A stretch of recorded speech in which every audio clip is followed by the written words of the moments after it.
Hello, everyone. Today we are going to host Yaser Mirdamadi. He is a visiting teaching fellow at Al Maktoum College, and his field of expertise is Islamic studies. He works in philosophical theology, philosophy of religion, political theology, modern Islam, and he's a PhD candidate in Islamic and Middle Eastern studies. Today, he is going to present on, again, we are going to talk about phenomenology in a wider sense, and is going to present on Kufr according to Ayn al Quazat Hamadani, and I'm sure the pronunciation is wrong, but Yaser is going to give you the right pronunciation of these terms, and I'm looking forward to hearing about his lecture on this topic. Okay, so thank you very much, and I should say good afternoon, or in UK, but probably good morning in the States, or I don't know, maybe good evening or good night somewhere else.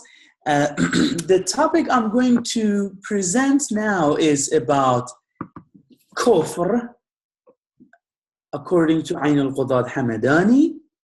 I could have put the title as the Phenomenology of Kufr, according to Ayn al Quazat Hamadani, but because that concept phenomenology is so complex that I'm not sure that I understand what phenomenology exactly means, I deliberately actually avoided the using of this concept. But one might, at the end of my lecture, you might say me that, can we say that conceptions of Kufr according to Ayn al Quazat is a phenomenology of Kufr or not? So this is a kind of question that we can put. But at the moment, the title is Kufr according to Ayn al Quazat Hamadani. Okay, so I'm gonna share my screen because I'm having PowerPoint. Share a screen, and I assume that now you see my screen. Mm-hmm. Yes. Okay. So here is the title, Kufr according to Ayn al Quazat Hamadani. Okay, first the outline of my presentation. First, I'm gonna talk about who is Ayn al Quazat. Of course, he's not as famous as Ibn Arabi or Ghazali, who are very famous in Islamic studies or in Islamic context. Unfortunately, Ayn al Quazat is not, and a part of my purpose that I have chosen Ayn al Quazat is to actually promote Ayn al Quazat and make him, as far as I can, make him a little bit known in Western academia. And then I'm going to talk about the significance of Ayn al Quazat, and then about Kufr. I'll explain what Kufr is in Orthodox understanding, and then Kufr according to Ayn al Quazat, specifically his specific understanding of Kufr, and then finally the punishment of kafirs, or those who are kafir, according to the specific understanding of Ayn al Quazat. Mm-hmm. Before going any further, what is Kufr? I'll explain it in a minute, but it might be good to say a little bit about Kufr at the beginning. Okay, Kufr can be rendered as unbelief, as infidelity, or even sometimes blasphemy, but I deliberately didn't translate this concept into these or any other English translations, because as it will become, I hope, clear from my presentation, is that none of these translations would actually do justice to this concept. So I actually prefer to keep the original Arabic, and also it's common in Persian and maybe other Muslim languages like Turkish or whatever. So I'll explain more about kufr. For at the moment, you can take something like unbelief, fidelity, blasphemy, but with this in your mind that we're gonna actually deconstruct these routine and cliche translation of kufr into unbelief or blasphemy or whatever. Okay, but before that, who is Ayn al Quazat? Okay, Ayn al Quazat, 1098 to 1131 CE, or 492 to 526 AH. Ayn al Quazat was a Persian judge, and actually his title, Ayn al Quazat, means the pearls of judges, shows his job. Mystic also, philosopher and poet, who was executed as a heretic at the age of 33 or 35. So he was executed when he was very young, but despite that, he actually left very interesting and still not yet properly known works and ideas. And we're gonna actually address a tiny part of his ideas in this presentation. So he was born at Hamadan. That's why he's called Ayn al Quazat Hamadani, i.e. attributed to Hamadan in the west of Iran, but he was originally from Azerbaijan. I can add that Hamadan is one of the oldest cities of Iran and even oldest cities of the world. Some works have been actually attributed to Ayn al Quazat. Some of them are dubious, and so it's not certain that they can be properly attributed to Ayn al Quazat. But the principal works, either Persian or Arabic, that can be with a degree of certitude attributed to Ayn al Quazat or as follows. Arabic works like Zubdatul Haqa'iq, the quintessence of reality. This book is being translated into English by Professor Muhammad Rostam, and is going to be published in 2019, if not sooner, if not earlier than 2019. Shakwa al-Gharib, Apologia, another Arabic book which has been actually almost with certainty attributed to Ayn al Quazat, and this has been translated into English by A.J. Arbery. And Persian works, main Persian works, Tamhidat, Preludes, to the best of my knowledge, has not yet been translated into English, and Namaha, or letters, again, as far as I know, it has not been translated. And Lawayih, or flashes, again, it has not been translated into English. Whether Lawayih is from Ayn al Quazat or not is a matter of debate between the scholars of Ayn al Quazat. Okay, so far, very briefly, I talked about who Ayn al Quazat is. So what is the significance of Ayn al Quazat? Or put it another, why have I chosen Ayn al Quazat in this discussion? I have brought into our discussion two quotations to show very briefly the significance of Ayn al Quazat. The one is from Bowering, 1983. Ayn al Quazat is one of the first Sufi masters to institute the systematic writing of letters as a means of Sufi instruction in Persian. So he was one of the first that used, one of the first who used actually Persian letters systematically for mystical instructions. That's a part of his significance, but probably more importantly is another observation made by A.J. Arbery about Ayn al Quazat, direct quotation. Ayn al Quazat, quote, is comparable in spiritual insight and tragic end with al-Hallaj. As I said, he was executed at the age of 33 or 35. As I said before, as a heretic. And as Sohrawardi.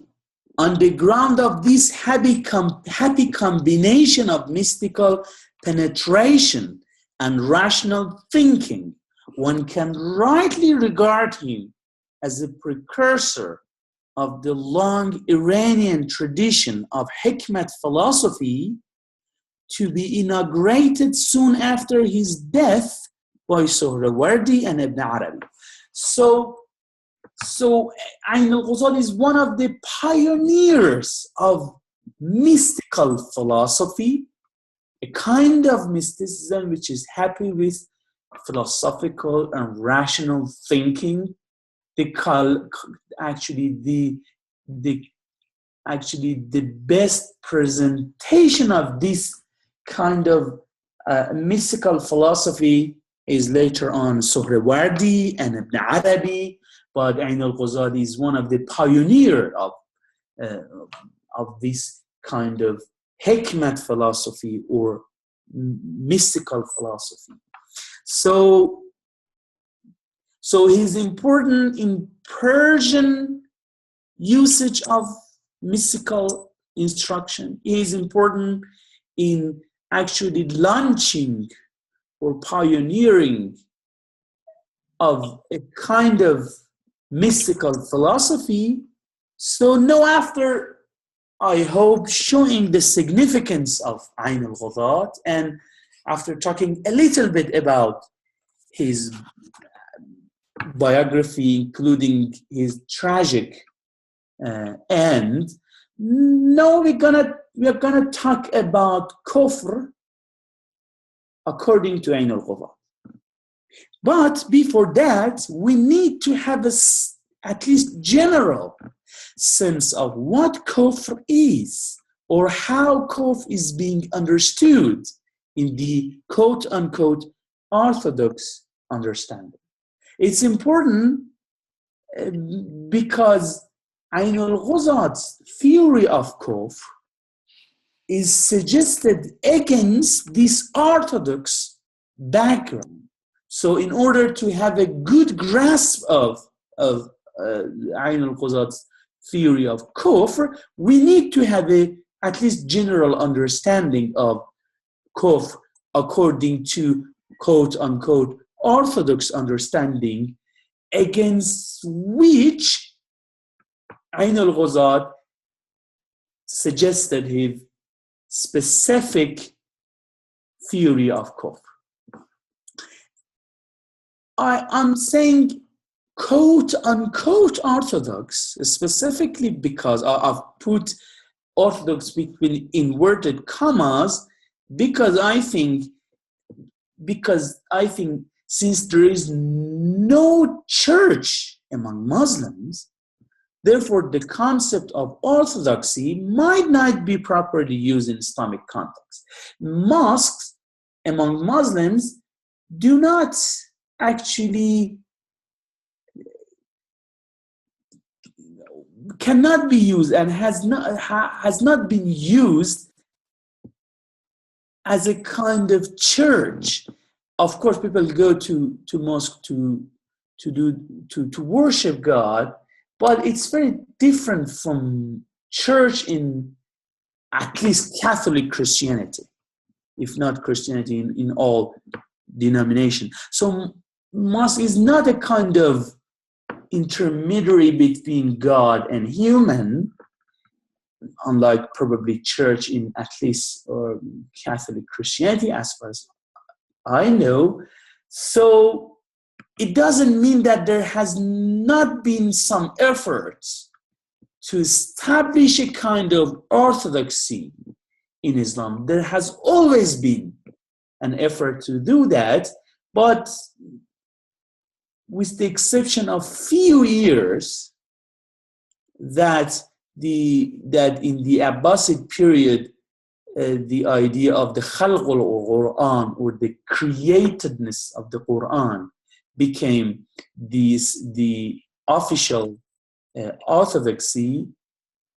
Any other efforts to impose a kind of orthodoxy has been unsuccessful. So there might be not appropriate to use the word or the concept orthodox in Muslim context, but because of the lack of better terms, I'm going to use it, but with putting it between inverted commas. So what is kufr in quote-unquote orthodox understanding?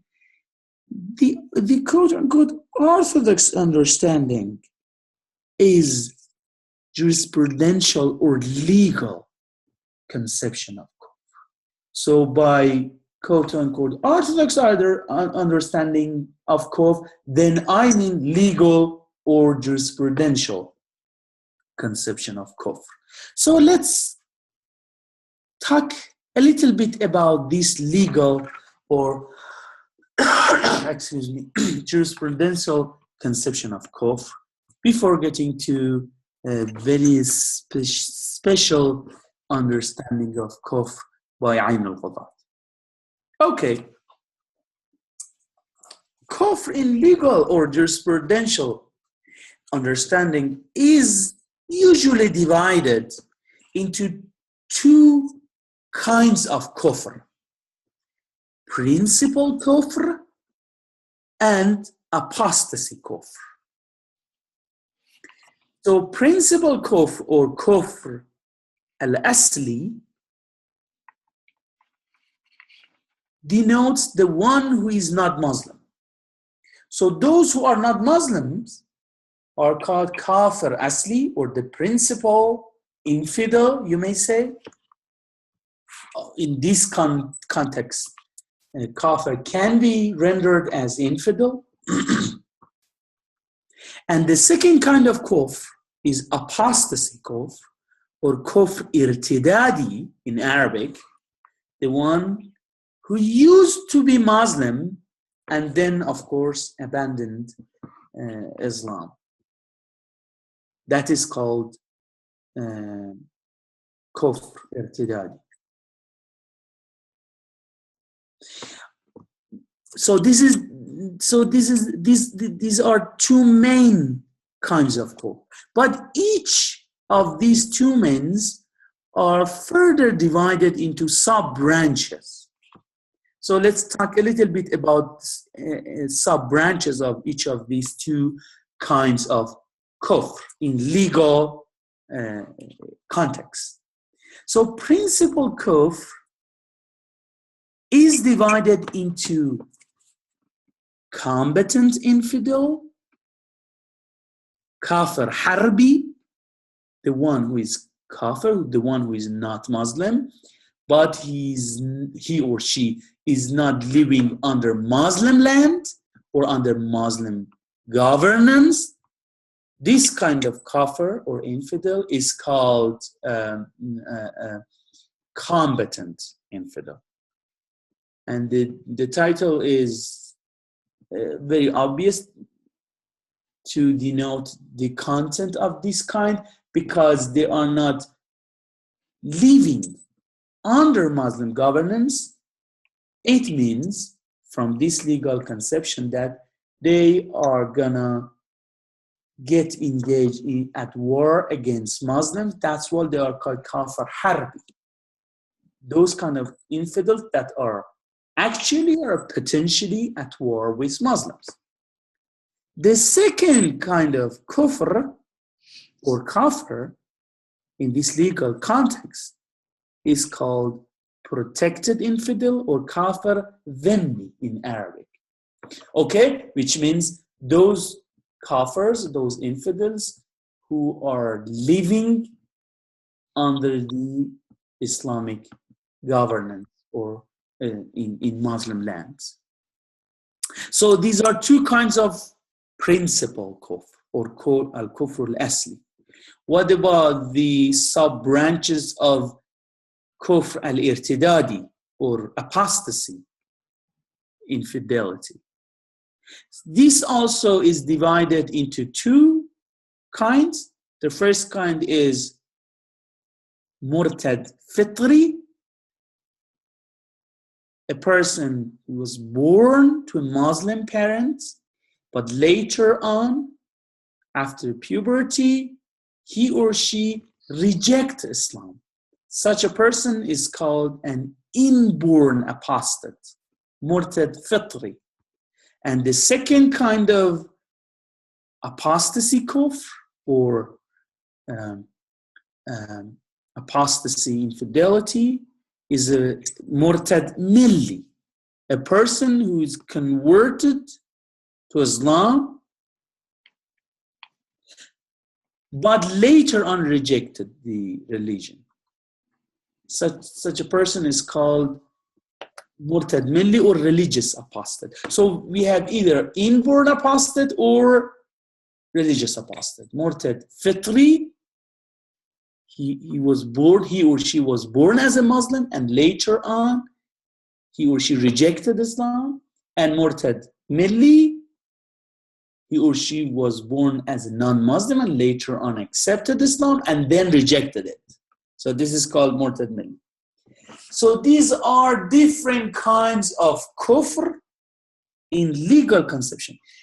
And of course, there are opinions about how to treat kafirs according to different categories that I have just outlined.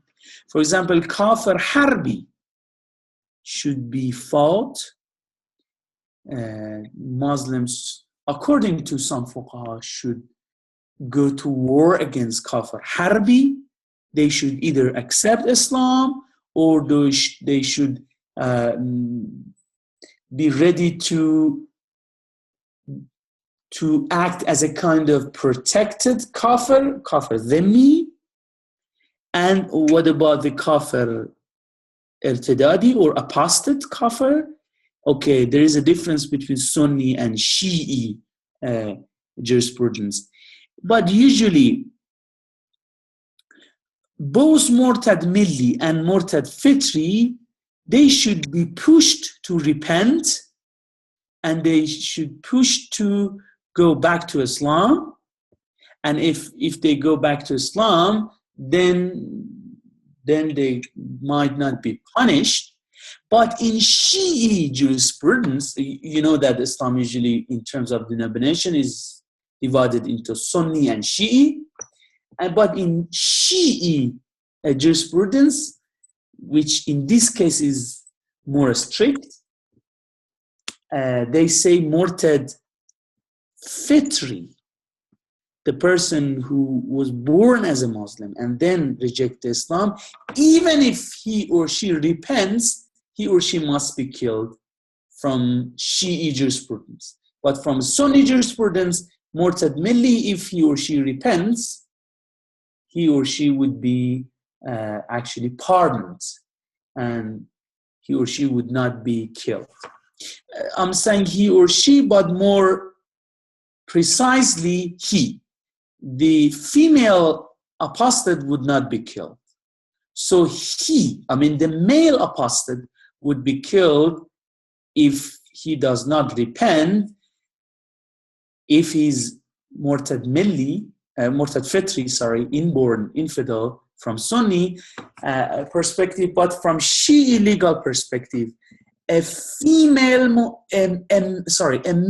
murtad fitri should be killed even if he repents. I know that it's getting a little bit complicated, but just to remind you of a political incident that is related to this discussion is that also it's related to Iranian post-revolutionary history, you know that that Ayatollah Khomeini, Iranian Islamic leader, actually issued a fatwa or religious dictum against Salman Rushdie back in 1980s. And that, of course, that raised a lot of controversy, and some Muslim and non-Muslim were killed and stuff like that. And then Ayatollah Khamenei, at that time he was the president of Iran, but later on, after the death of Ayatollah Khomeini, Ayatollah Khamenei became the next leader of the Islamic Republic of Iran. At that time, after the fatwa that was issued by Ayatollah Khomeini, Ayatollah Khamenei in Friday's sermon said that if Salman Rushdie repents, he might be excused. And then Ayatollah Khomeini, immediately after that sermon of Ayatollah Khamenei, said no, even if Salman Rushdie repents, still he should be killed. And as far as Shi'i mainstream legal thinking is concerned, Ayatollah Khomeini was right, because Salman Rushdie, legally speaking, is considered as Murtad Fitri, the one who was born as a Muslim, and then later, according to jurists, rejected Islam. That's why even if he repents from Shi'i, not Sunni, legal perspective, from Shi'i, even if he repents, he still should be killed. So just to remind you of this bitter fact that these are not only abstract legal discussions, some people have been killed and others have been put in danger because of this actually quote-unquote orthodox or legal understanding of kufr. Okay, so enough of the intricacies and details of legal or jurisprudential understanding of kufr. So what we can get from this discussion is that the legal or quote-unquote orthodox treatment of kufr is usually, if not always, but one might say almost always, is product-oriented. What is important for faqih or jurist is the outcome or the product. So faqih, for example, reads the Satanic Verses, the novel of Salman Rushdie. As a matter of fact, Ayatollah Khomeini never even touched that novel. He was told that Salman Rushdie has written something. Okay, but let's suppose that one jurist actually has enough time and motivation to read directly a novel called Satanic Verses and found out that, okay, that novel is blasphemous, it's kufr, and then he, or usually he, jurist is usually he issues a fatwa against the author of that novel. So jurist looks at the outcome, the product, which is the novel. He doesn't care whether, or he doesn't care how Salman Rushdie reached that level of kufr, if that is kufr. Doesn't care. I mean, the process is irrelevant for jurists. What is important for him, almost always him, is the product, the outcome. And the outcome is the belief or the manifestation of belief in a written form, which could be a philosophical book, could be a novel, or whatever, could be a Twitter, could be Facebook status, whatever. So outcome or product is central and essential for a quote-unquote orthodox or legal or jurisprudential understanding of kufr. But as I hope will become clear in a minute, for Ayn al Quazat, our hero in this discussion, the process is very central rather than the product. It's not essential what you believe. What is essential is how you believe or how you behave. So I think we are ready to get to the kufr according to Ayn al Quazat. The scene is now set to actually elaborate on Ayn al Quazat's theory of kufr. Okay, Ayn al Quazat, to begin with, does not categorically condemn kufr. Yeah, there's a mistake here. Okay, does not categorically actually condemn kufr.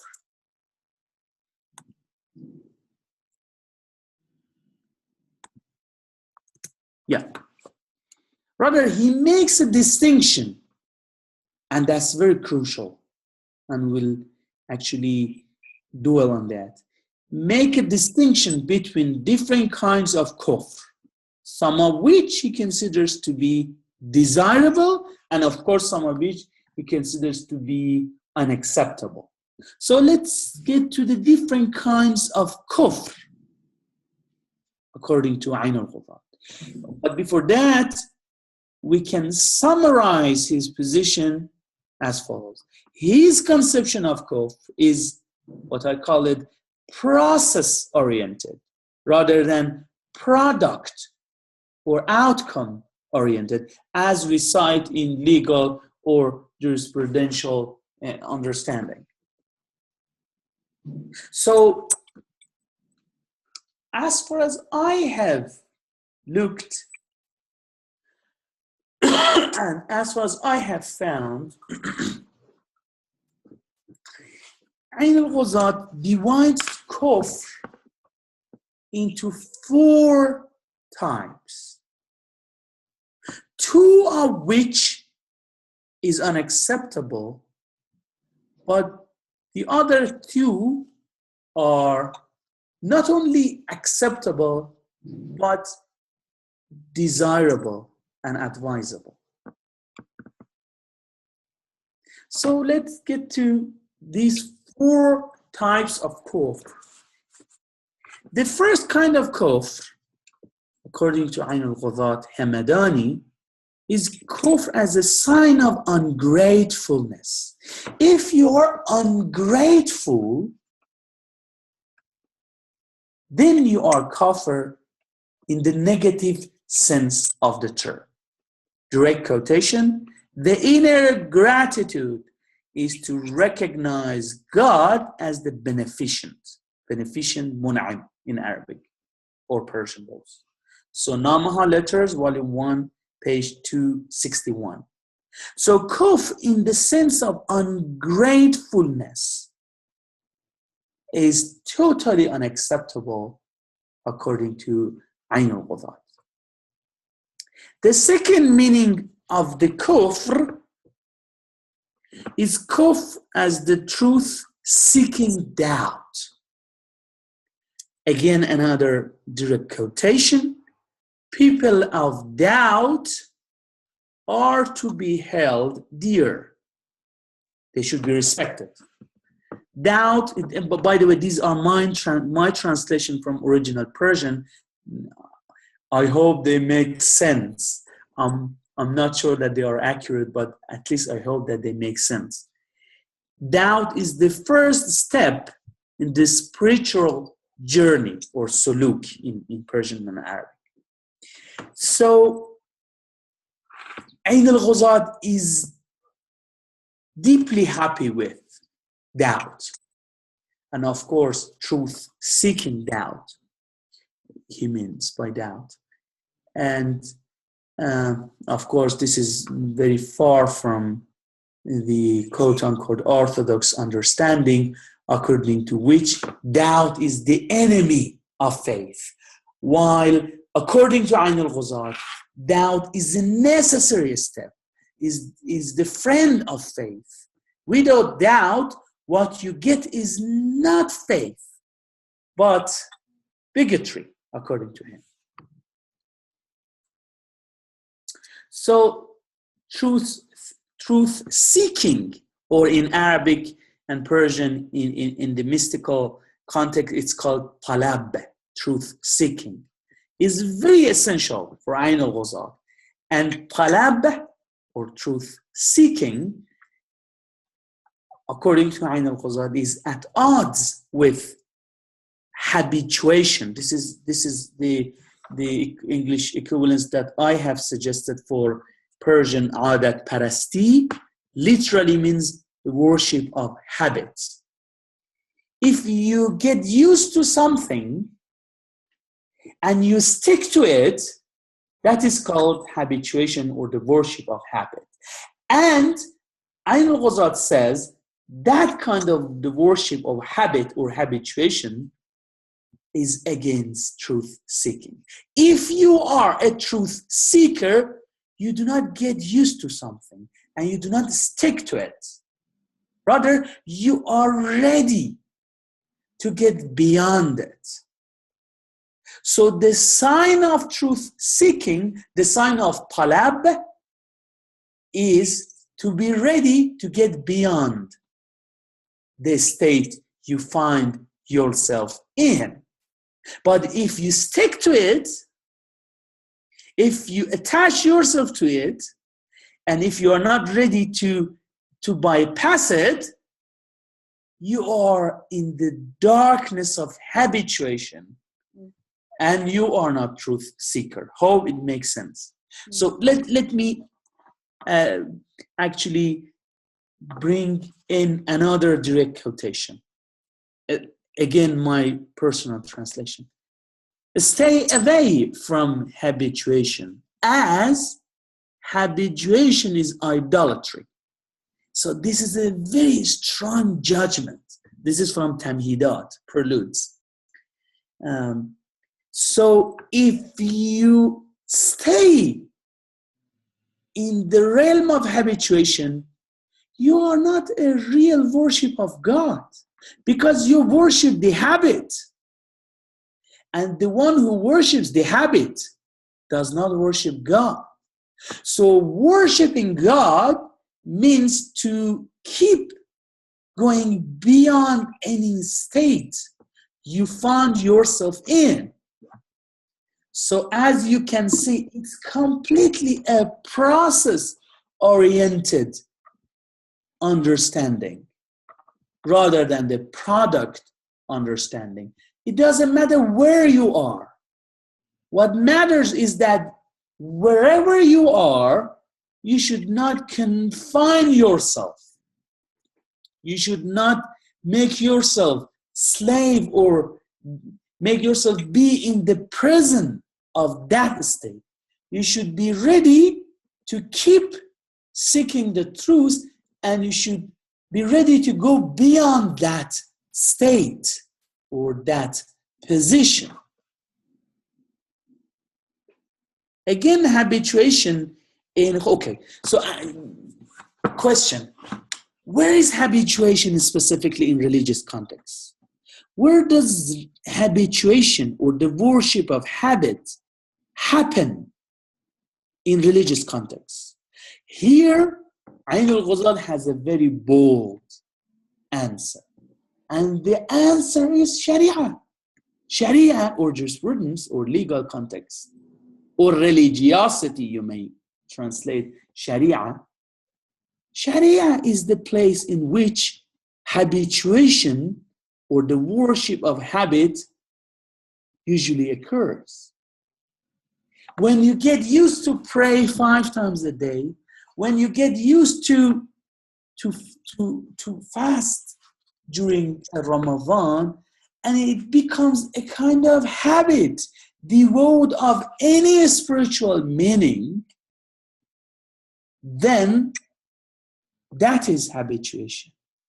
And then you do not worship God even when you worship God in the canonical form of prayer. Rather, you worship the worship. You worship the habit of you worship the ritual habit, and that is not worshiping God, according to Ayn al Quazat. So again, another direct quotation: practicing Sharia. In Persian, he says Shariat Varzi, or it might be rendered as religiosity, is habituation. So religiosity is habituation. And as far as you are in the realm of habituation, you are not the truth seeker, haqiqat varz in Persian. So this is from Tamhidat. So being kafir, being infidel, in the sense of going beyond the religious habits, is desirable, is advisable, is highly acceptable, according to Ayn al Quazat. Another quotation: the first condition for the truth seeker is to view all religions of the world as equal. If the truth seeker makes a distinction between Islam and Kufr, i.e. other religions,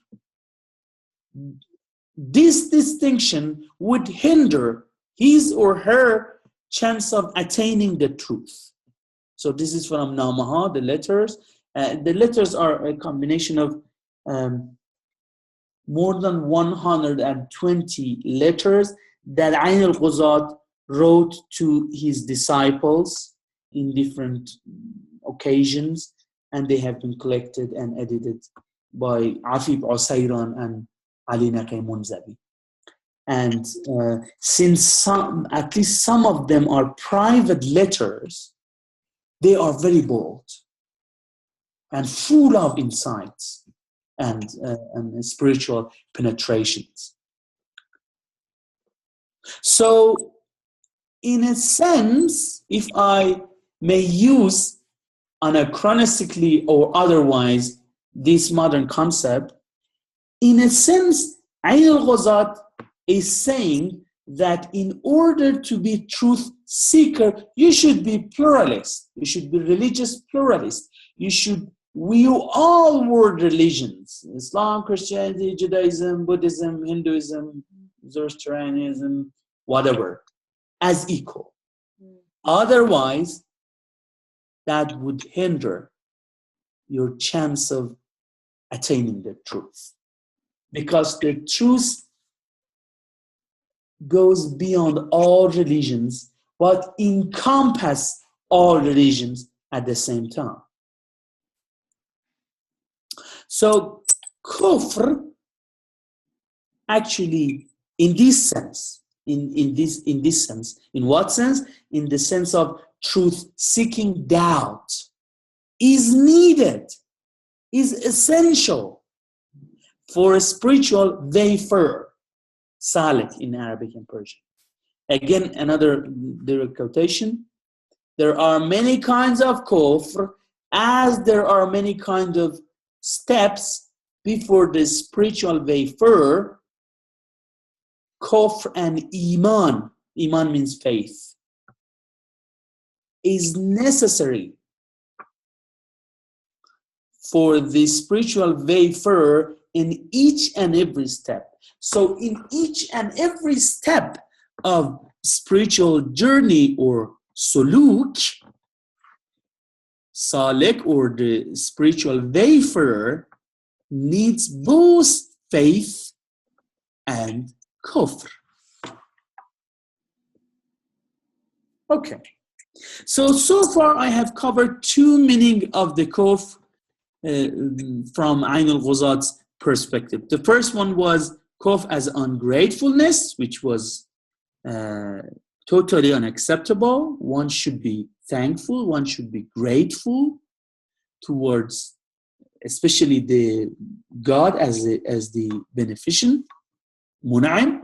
And the second meaning, which was specifically interesting, was faith, kufr, as a kind of truth-seeking doubt, to go beyond any step that you find yourself in, which was completely acceptable, advisable, and a necessary step for perfection and inner purification, according to Ayn al Quazat Hamadan. What about the third meaning of kufr? Again, it is negative. And again, it is unacceptable. So the first meaning was negative, the second meaning was positive, the third meaning again is negative. What was it? The third meaning is kufr as the self-exaltation. Ayn al Quazat here quotes a Quranic verse, which I like it. This has been mentioned twice in the Quran with a very tiny difference. So let me quote this Quranic verse. Have you seen the one who takes as his God his own desire? أَفَرَأَيْتَ, this is the original Arabic. أَفَرَأَيْتَ مَنِ اتَّخَذَ إِلَهَهُ هَوَاهُ. The kind of translation that I personally prefer is something like this. Have you seen the one who take his own desires as absolute? God here can be rendered as absolute. If you make your desires and your thoughts as absolute, again you are kafir in the negative sense of the kufr. And for Ayn al Quazat, who puts heavy emphasis on going beyond, who put emphasis on truth-seeking doubt, that kind of self-exaltation is unacceptable. Why? Because it stops you from going any further. Because if you say, okay, what I have is the end, what I desire, what I prefer, what I think is perfect, then I may have no motivation to go any further, to go beyond that. So it would stop me from seeking, from truth-seeking. That's why it is kufr. Anything that stops you from truth-seeking is kufr, including Sharia, including the official and quote-unquote Orthodox religiosity. Again, direct quotation, if someone says this is happening like this, but it should be like that, it should be different, this is kufr. So if you think that reality should be changed based upon your desires, it means you have made your desires absolute rather than being submissive to reality as it is. That is kufr. But kufr in the sense of self-exaltation. Okay, now let's get to excuse me, the fourth meaning of kufr, which is very peculiar. So I think this is the most controversial meaning of kufr in Ayn al Quazat's thought. This is, I'll call it, satanic kufr, the kufr of Satan, or as it is said in Arabic, Iblis. Iblis is the Satan. So here, from the very beginning, I have summarized what I have understood from Ayn al Quazat as follows: that Iblis is a bliss. So what does it mean? Let me explain. In quote-unquote Orthodox understanding, Satan is the archetype of kufr. Satan is the summary of all vices and all bad desires and all actually bad habits and bad behaviors. So actually, kafir cannot find any better representative than Satan in quote-unquote Orthodox understanding. But for Ayn al Quazat, Satan is paradoxically called the divine dark light. Satan is divine light, but divine dark light. So there is such a thing as dark light, which is divine, and that is exclusively assigned to Satan. Okay, when God ordered, we are all familiar with this kind of mythological story, according to which God ordered all angels. It's common in Islam and Christianity and Judaism, I assume, that God ordered angels to prostrate before Adam.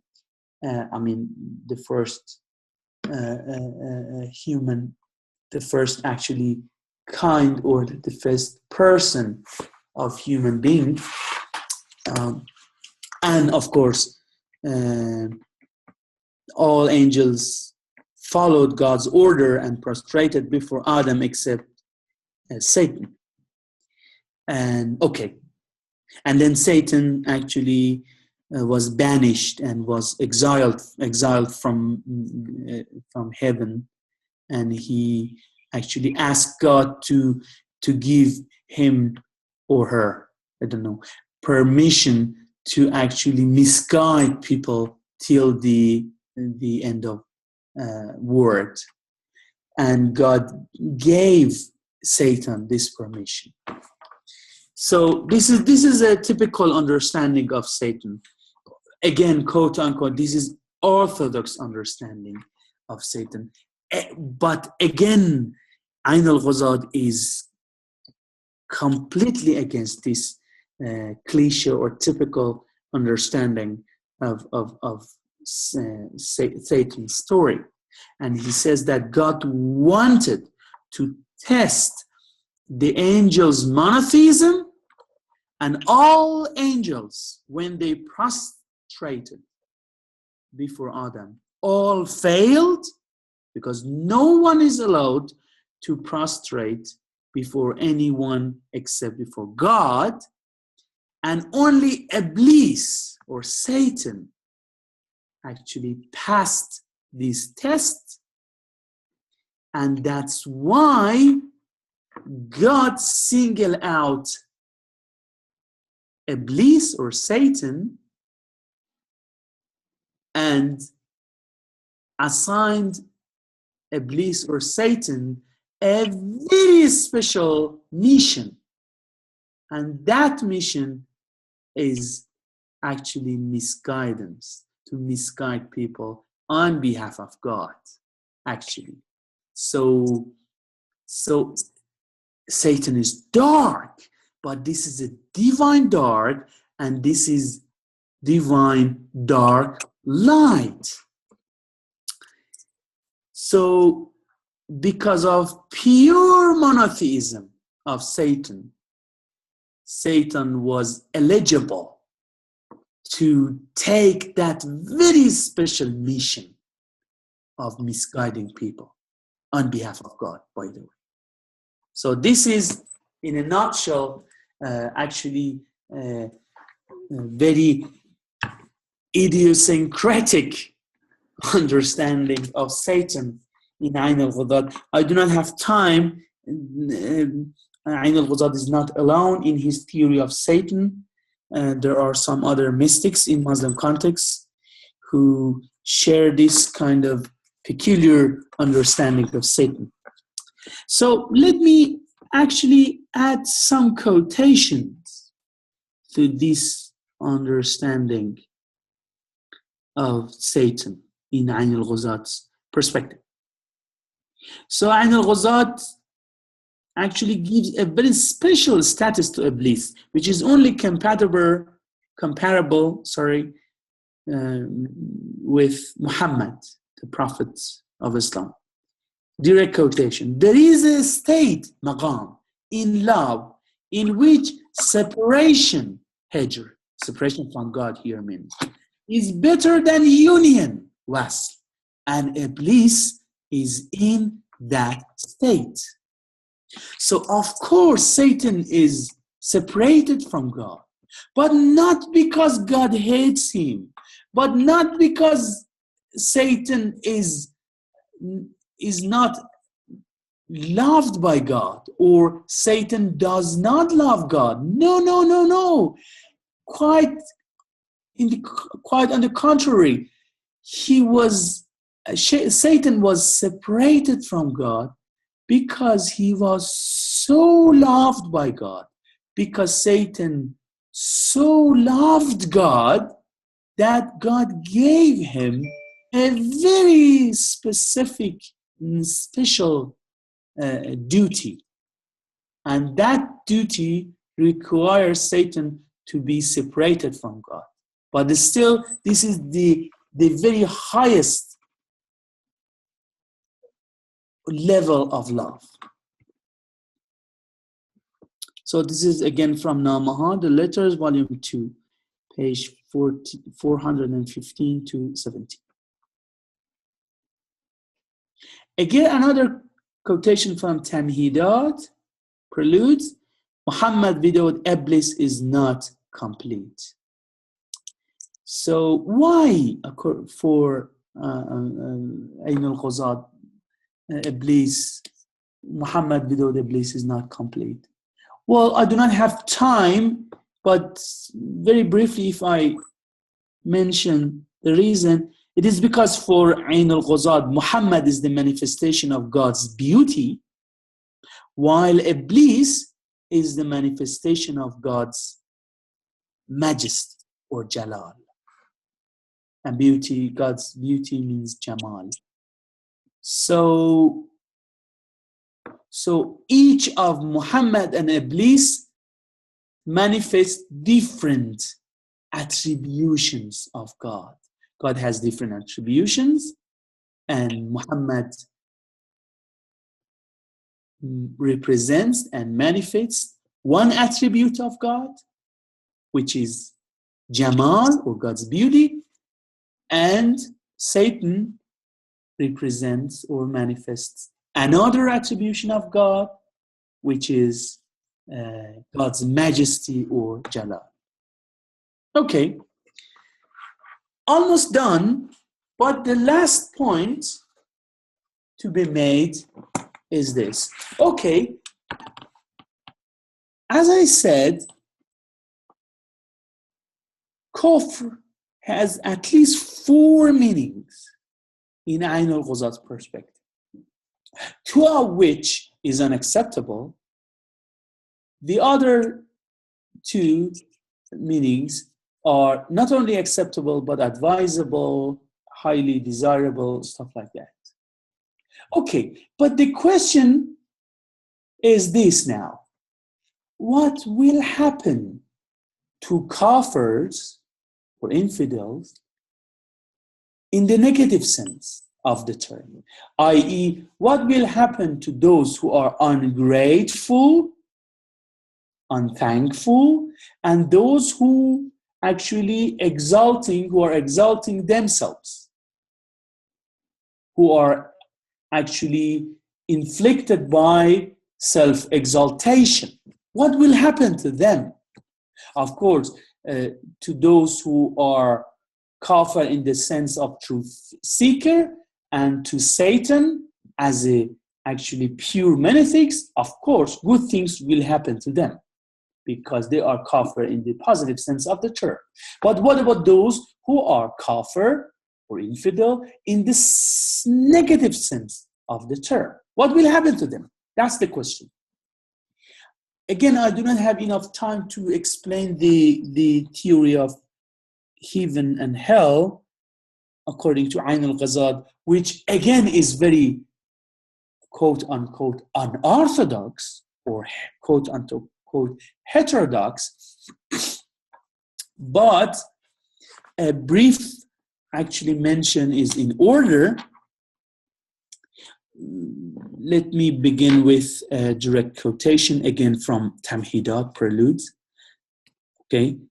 The most severe torments for kafirs, and here, as I said, kafir means the negative kafirs rather than the positive ones, according to Ayn al Quazat, is that God in the hereafter, from now on direct quotation, shows himself to them, to negative kafirs. And this, I mean, it is meant here, this showing sparks the fire of enthusiasm, shawq in Persian and Arabic, in their heart. God shows himself, and that showing actually sparks fire of enthusiasm in their heart. Then God puts a veil between him and them. Actually, God became separated from that negative kuffar, and this is the hell for them. So the hell is to become separated from God after finding out that how lovely God is. That's the punishment or the torments for negative kafirs in Ayn al Qazat's thinking. So thank you very much. I hope that I have not bored you, and I hope that it makes sense. So thank you very much for your patience. Yeah. Yeah, it was really an interesting and needed presentation. I think that especially today, we do need to know about these interpretations of, Sharia and habit. I found really charming and interesting what you emphasized about the interpretation of kufr in relation to in relation to worship and habits. Beautiful. Thank you very much, and I look forward to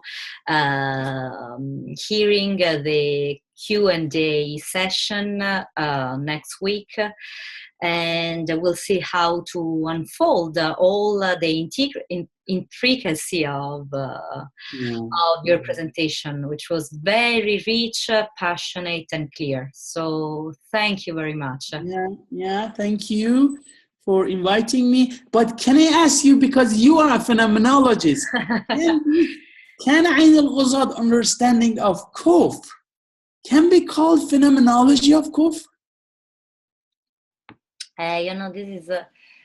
This is a good question, because we need to understand what kind of phenomenology, because we have, of course, James, Dewey, Royce, Husserl, Merleau-Ponty. I'd say that the idea of kufr as a manifestation of what is right and wrong can be considered as the starting point of a phenomenological quest. So there's something that appears to us, and it unfolds. It unfolds in front of us in a way that is self-evident, and engages for an interpretation where subject and objects get lost, because what is important, what remains, is the self-evidence of the reality that gives itself. And I think this is deeply phenomenological, independently of I think the author, the phenomenologist we want to look at. Then, if we want to investigate this phenomenon from an Husserlian perspective, and assume an orthodox position in relation to that, of course, we need to refer to tools that are and a vocabulary that is typically Husserlian or I don't know, Jamesian. So, of course, we might refer to epoche and reduction on the one hand, or direct experience and varieties of experiences on the other, and that get lost. But I found I'm really shy about pronouncing the name of the Ayn al Quazat. Thank you. Ayn al Quazat.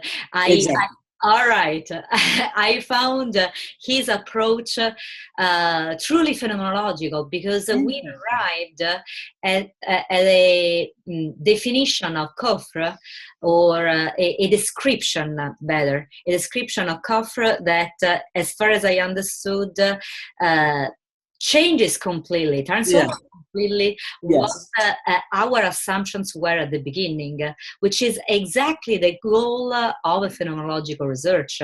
Not, of course, changing completely, but the taumadzin, being surprised, being amazed by the reality itself, how it presents it, to the point that the Sharia, meant as, an habitual worship of God, is considered not that religious after all, because what is important is to be a truth seeker. And I find it extremely beautiful, and I'm deeply grateful that you explained it that clearly. I hope that we're going to have plenty of YouTube watchers and audience. Yeah, I hope so. I mean, that was also my guess, that, that when you actually suggested me that, are you ready to present something, that came to my mind.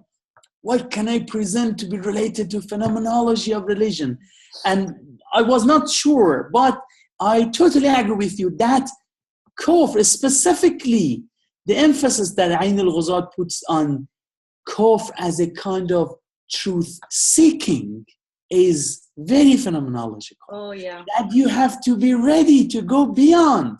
So you should be expecting unexpected things. Mm-hmm. You should not be actually in the prison of what you already think that you know. Mm-hmm. That kind of things is, I think, as far as I know, but in a very limited way, phenomenology is very phenomenological.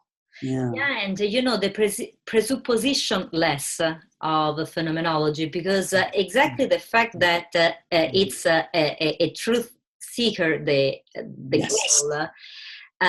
And since this truth-seeking doesn't land anywhere, because it's an ongoing process, that is what that is the truth.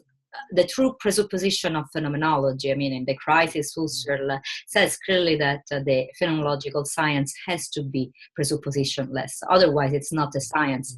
Otherwise, it's a dogma, where meanings are given once and for all.